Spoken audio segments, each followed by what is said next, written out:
Video 8. MeditationGuide.org. If unconditional joy is our natural state, why don't we feel it all the time? It's because of lower consciousness. Let's take a look at how it operates. The structure of lower consciousness or ego. Lower consciousness or ego is made of the survival instinct of fight or flight.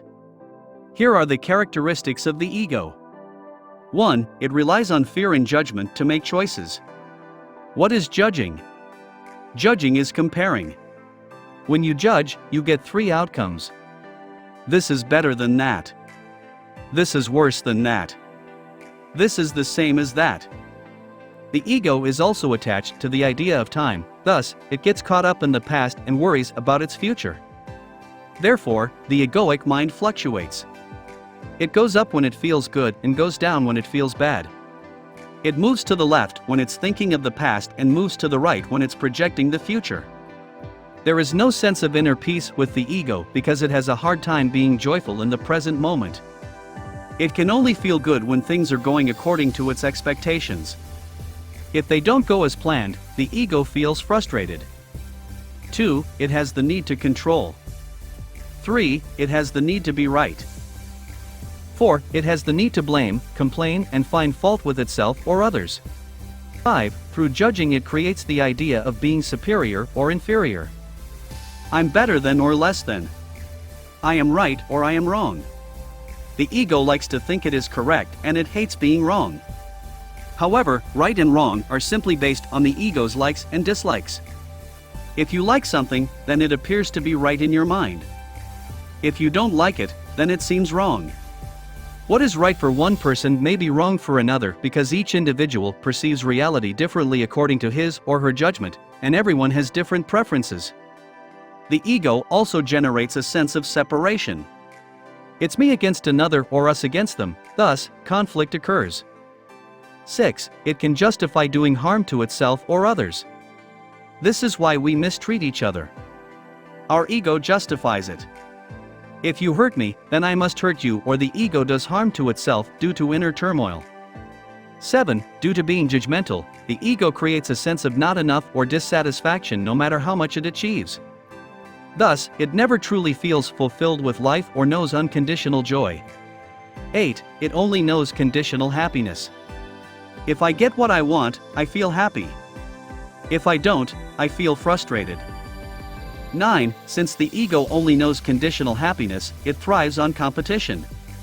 Winning feels good, but losing feels terrible. Hence, the ego always feels emotionally up and down depending on its life situation. Satisfaction is short-lived for the ego because it doesn't know or feel unconditional happiness from within. 10. Therefore, the ego always looks outside of itself in order to feel good, such as having more money, receiving higher status, becoming a success according to society's standards, finding a partner who caters to the ego's needs, getting approval from others, etc. When it gets what it wants, it feels great. When it does not, it feels angry, unhappy, or depressed. These ideas sound logical to the ego, but life doesn't always go according to plan. Thus, our egoic mind reacts negatively and produces all kinds of stressful responses, and these become our emotional wounds, especially when we've encountered traumatic events or felt abandoned. The ego does not address these emotional wounds because it doesn't like to look within itself. It prefers to look outside of itself and chases after temporary pleasures. Even if the ego gets all that it wants, it will begin to ask, is that all there is? This is because the ego continues to judge itself and others. Thus, most people don't feel happy for very long since they still harbor discontentment and the sense of being incomplete. They get used to the things they have acquired, and when life is no longer exciting, they will start to pursue what they think will fulfill them. The ego simply gets caught up in a loop and never truly feels satisfied with life. The negative reactions, hurtful feelings, and the feeling of lack are still there. These have not turned into healing where you feel whole and complete. They have not turned into insight where you can see the big picture and allow wisdom to occur. Therefore, your meditation practice is a bridge to your transformation where you no longer feel inadequate, but capable of handling life's challenges with joy. Insight: the characteristics of the ego may appear to be bad, but please do not hate the ego. Instead, allow yourself to learn, integrate, and transform it into a higher frequency. End of video 8. meditationguide.org